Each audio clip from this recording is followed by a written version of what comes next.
Salam otak sehat, salam Dr. Joy.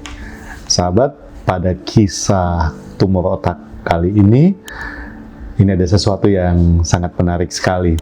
Bukan hanya dari sisi pasiennya, tapi juga dari sisi Dr. Joy. Apa yang menarik? Pasien ini adalah pasien yang cukup lansia, usianya sudah 62 tahun. Dia datang dengan keluhan vertigo, gangguan keseimbangan.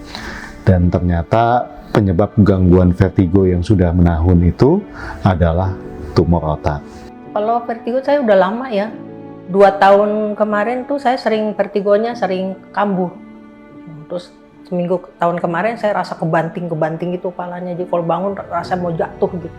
Jadi saya baca-baca di, ya namanya orang was-was, saya baca di Google. Di situ ada kata-kata ada tumor gitu. Jadi saya tahu kayak gitu, tapi saya diam aja. Sama anak saya nggak ngomong.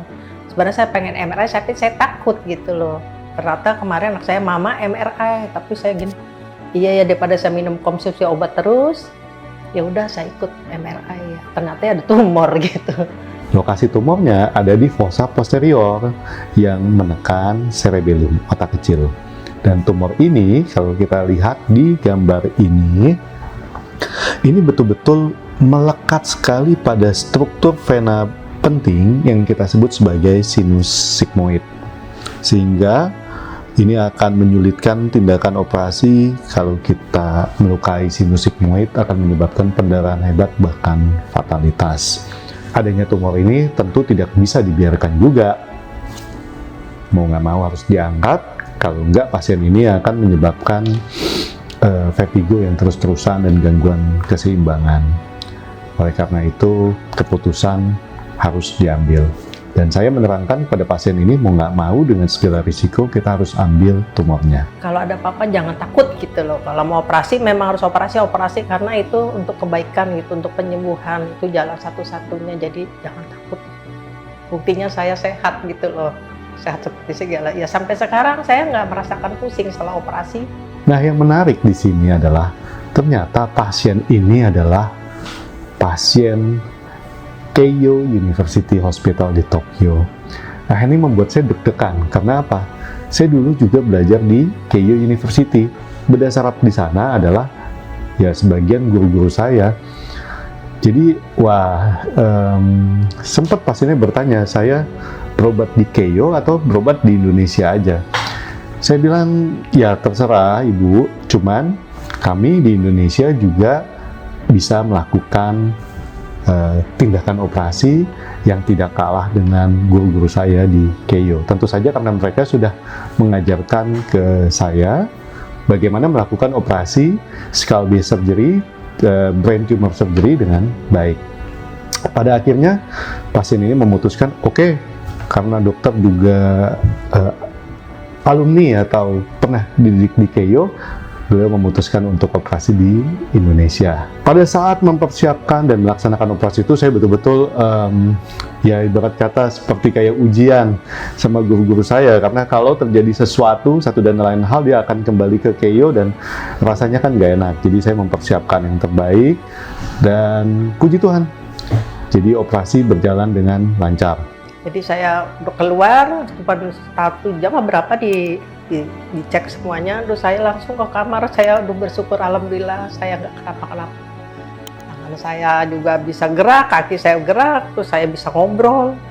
Terus saya berkali-kali ditanya sama dokter, sama perawat, Ibu sakit kepala nggak? Enggak, memang nggak sakit, saya habis operasi. Pusing enggak, mau muntah juga enggak. Itu yang saya rasakan tuh apa sih?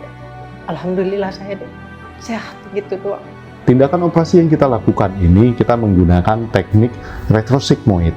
Artinya kita membuat sayatan sedikit di belakang telinga, dan kemudian kita navigasikan lokasi sinus sigmoid, perlengkatan-perlengkatan tumor, saraf-saraf penting, agar kita bisa diseksi, kita bisa pisahkan jaringan-jaringan tersebut dengan tumor otak, tentu saja menggunakan mikroskop dan teknik microsurgery.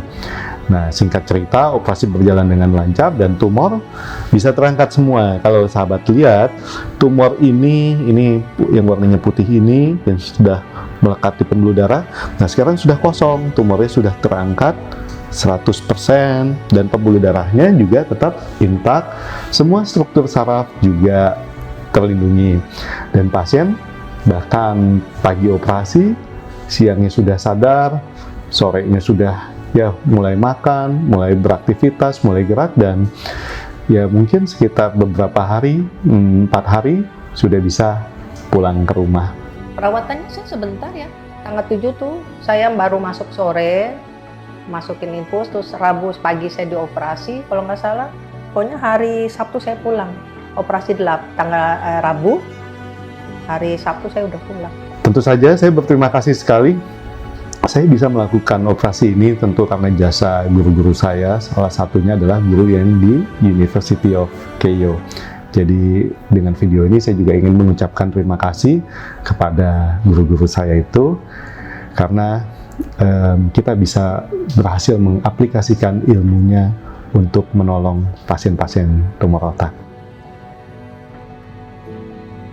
Terus saya nyuruh anak saya, coba cari dokter yang cocok, yang bagus buat mama gitu. Terus akhirnya anak saya saranin ke dokter Joy.